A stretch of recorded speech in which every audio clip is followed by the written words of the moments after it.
자, 봐도 봐도 놀라운 경기력 또 보여준 김민재 선수. 아탈란타 상대로 얼마나 맹활약 했는지 후토크 해보겠습니다. 자, 오늘 3월 12일입니다. 한국 시간 12일 새벽이고요.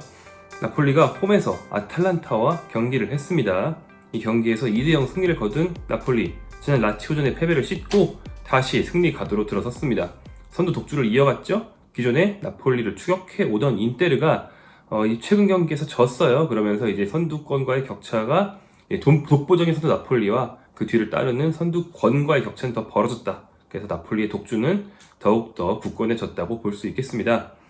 자, 이 경기 주요 장면들을 보면요. 먼저 득점 상황 보죠. 후반 15분 크바라츠헬리아의 환상적인 선제골이 터졌습니다. 정말 멋진 골이었는데요. 앙기사의 압박에서 비롯된 속공 상황, 오시멘이 패스를 내줍니다. 크바라츠헬리아가 덕분에 좋은 리듬에서 드리블을 시작할 수 있었어요. 이때 상대의 상당히 훌륭한 수비수 하파엘 톨로이를 앞에 두고 드리블을 시작하는데요. 오른발로 한번 접고 그다음 왼발로 슛하는 척하다가 한 번 더 접고, 그러니까 접고 또 접고, 그 상태에서 오른발 강슛을 날려서 골문을 뚫었습니다. 정말 멋진 드리블이었습니다. 그리고 이제 주요 상황으로는 후반 32분 김민재 선수가 조금 있다가 말할 교체를 당한 바로 직후인데 나폴리가 점수차를 벌렸어요. 김민재가 빠진 직후기 때문에 좀 불안한 상태였는데 그 불안을 바로 지울 수 있는 좋은 타이밍의 득점이었고요. 엘리프 엘마스의 코너킥을 받은 아미르 라흐마니가 헤딩골을 터뜨렸습니다. 자, 나폴리는 전반전부터 경기를 지배했어요. 하지만 무득점이라서 좀 우려가 있었습니다. 앞선 라치오와의 경기처럼 무득점으로 가다 보면 0대1로 질 수 있는 거 아니냐라는 우려가 있었는데 후반전에 두 골을 넣으면 승리한 비결, 아무래도 좀 압박의 강화라고 볼 수 있을 것 같아요. 그러니까 전방에 오시멘과 크바라츠헬리아에게 좋은 타이밍에 공을 주는 게 결국 관건인데, 그러기 위해서는 뒤쪽에서 빌드업해서 나오는 것도 물론 좋지만 전방 압박으로 공을 끊고 바로 우리 편에게 전달할 수 있다면 이제 그게 기겐 프레싱이죠. 상대가 트랜지션으로 공격으로 전환하려고 나오는 중이었기 때문에 수비가 흐트러져 있고 그 상황이 가장 공격하기 좋은 상황이거든요. 축구의 상식이죠.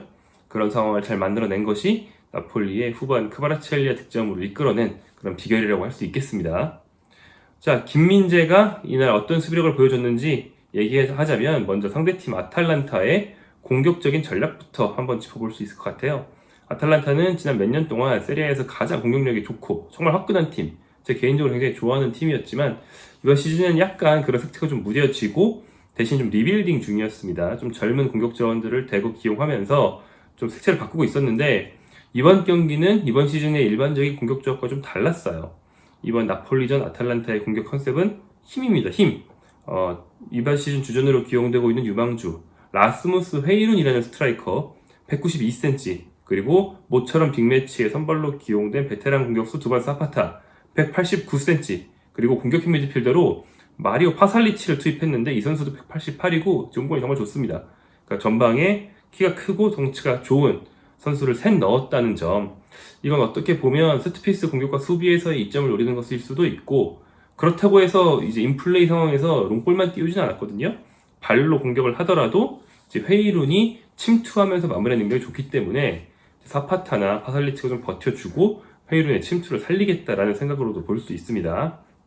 자, 헤이룬이라는 선수는 제2의 엘링 홀란으로 정말 기대를 많이 모으는 선수예요.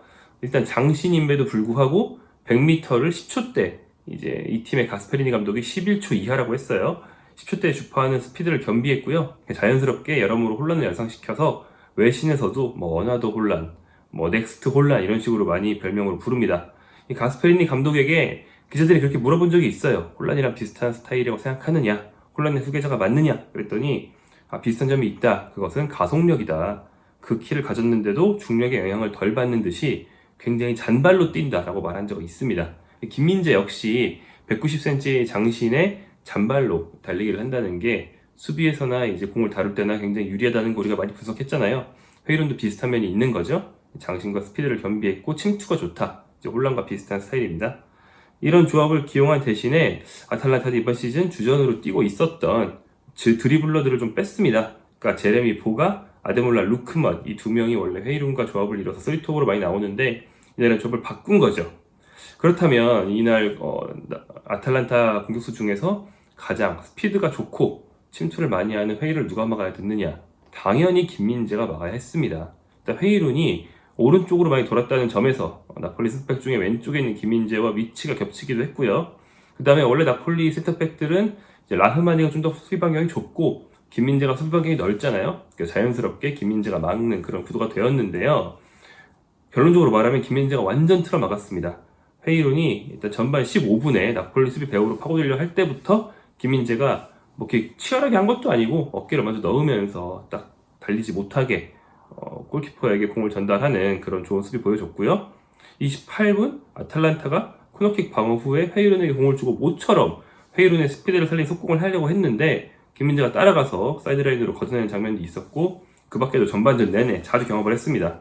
또 이제 회의론이 침투로 안 되니까 2선으로 내려가서 공을 순환시키면서 약간 2선 플레이를 해보려고 했는데 김민재가 순식간에 따라와서 뒤에서 딱 치면서 몸싸움을 강하게 걸어서 실수를 유발하기도 했습니다. 결국에 회의론은 전반만 소화하고 교체됐어요. 김민재에게 완전 봉쇄당한 탓이라고 볼 수 있죠. 부상의 기미가 없었거든요.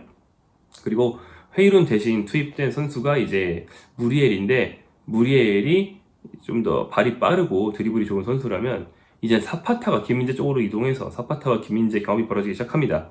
사파타 역시 김민재가 잘 막아냈어요. 후반 26분 이 수비 장면이 압권인데 사파타 공을 잡았을 때 뒤에서 순식간에 달려든 김민재가 백태클이었음에도 불구하고 후방 45도에서 발을 넣으면서 공을 싹 빼내는 클린 태클을 보여줬습니다. 굉장히 멋진 수비였죠. 다만 이 수비 이후에 사파타가 넘어지면서 둘이 뒤엉키는 과정에서 김민재가 오른쪽 종아리에 가벼운 부상을 입고 교체되어야 했습니다. 또 이제 아탈란타가 아까 말씀드린 것처럼 장신이라고 했잖아요. 고공 공격을 막아내는 데도 김민재 비중이 컸고요. 전반 39분 코너킥을 머리로 걷어낸 것도 있었고 세트피스 수비 시에 눈에 띄는 선수였습니다. 그렇다면 이제 수비만 잘했느냐? 아니죠. 김민재 평소처럼 빌드업에 있어서 기여도 굉장히 높았고요.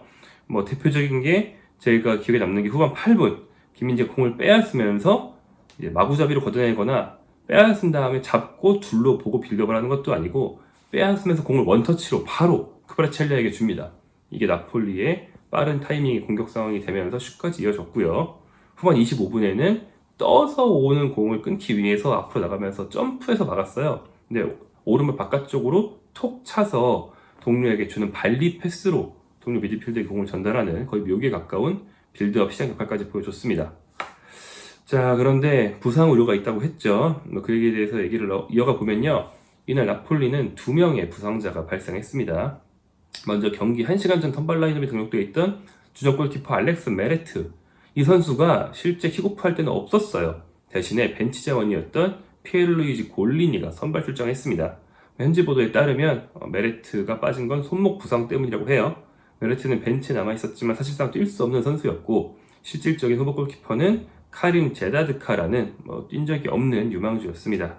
일단 메레트의 공백 자체는 골리니가 잘 메워줬어요. 골리니는 원래는 상대팀 아탈란타 소속인데 임대원 선수입니다.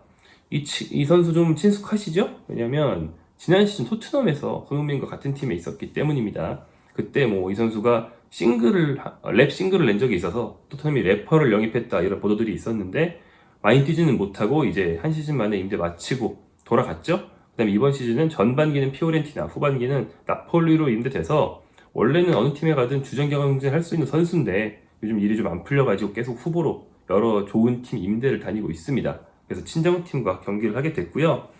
경기력에 큰 흠이 없어서 메레트의 공백이 많이 느껴지진 않았습니다. 여기까지 괜찮아요. 그 다음에 이제 경기 중에 김민재가 부상으로 빠졌다는 게 좀 문제인데 김민재가 아까 말씀드린 그 사파타와의 경합 장면 이후에 빠졌거든요. 후반 30분이었습니다. 그리고 주영 제주스가 투입이 됐는데요.